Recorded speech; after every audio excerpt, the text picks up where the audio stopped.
आपल्या परिसरातील दिवसभरातील ताज्या घडामोडी।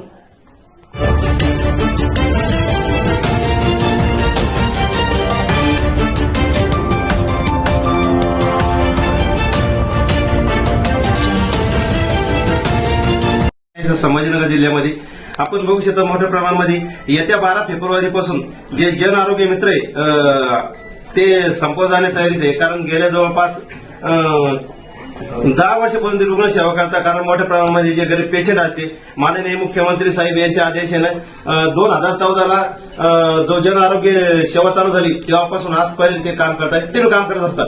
परंतु त्यांना किमान वेतनानुसार वेतन मिळावं यासाठी त्याची मागणी आहे। आणि आपण बघू शकता जर ते 12 तारखेला जर संपावर गेले तर मोठ्या प्रमाणामध्ये रुग्णाची हार होण्याची शक्यता आहे। या संदर्भात आपल्यासोबत जिल्हा अध्यक्ष काय सांगाल? नमस्कार, लाल सलाम सर्वांना।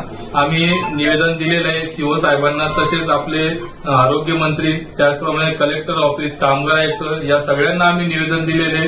तसेच आमचे जिल्हा प्रमुख आहेत त्यांना आम्ही निवेदन देण्यासाठी गेलो असता त्यांनी आमचे निवेदन घेतले नाही, परंतु आम्ही निवेदन पोस्टाने, स्पीड पोस्टाने आणि मेलद्वारे त्यांना दिलेलं आहे। जर आमच्या मागण्या किमान वेतन असेल किंवा जे गणेश सर आणि बैसाली सर यांच्या बदली झाली, त्यांना कामावर घेतलेलं नाही, त्यांना रुजू करण्यात यावं, या जर मागण्या आमच्या मान्य झाल्या नाही तर आम्ही 12 तारखेनंतर संपावर जाणार आहोत। तर याला नुकसान होईल पेशंटचं किंवा नातेवाईकांचं, याला सर्वस्वी जबाबदारी राज्य सरकार असणार आहे।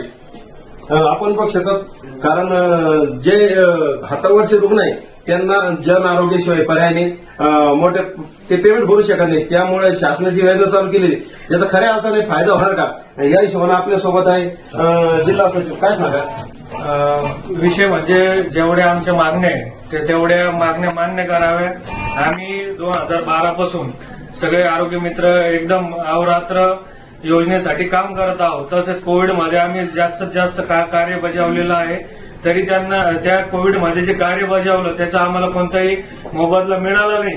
आणि त्यासाठी आतापर्यंत आम्हाला आज किमान वेतन कायद्यानुसार आम्हाला आमचे हक्क द्यावा। मुख्यमंत्री साहेब, तसेच उपमुख्यमंत्री साहेब, तसे आपले जिल्ह्याचे पालकमंत्री साहेब संजयजी शिरसाट साहेब यांचा आम्हाला कायम खात्री आहे की ते नक्कीच आम्हाला न्याय मिळवून देणार आणि तेवढी मागण्या आमच्या पूर्ण करून देणार। एवढंच आम्हाला एवढं आश्वासन देऊन आमच्या मागण्या पूर्ण कराव्या, एवढीच नम्र विनंती।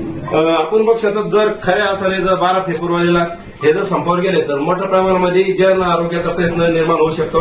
आणि या संदर्भात खरंच मुख्यमंत्री कसं लक्ष देतात, आरोग्य अधिकारी कसं देतात, आरोग्य मंत्री कसं लक्ष देतात याकडे लक्ष लागून आहे। पात्रा, संभाजीनगर, डीपी वाक, सुपर महाराष्ट्र न्यूज चॅनल। आपल्या परिसरातील ताज्या घडामोडी पाहण्यासाठी पाहत रहा सुपर महाराष्ट्र न्यूज चॅनल।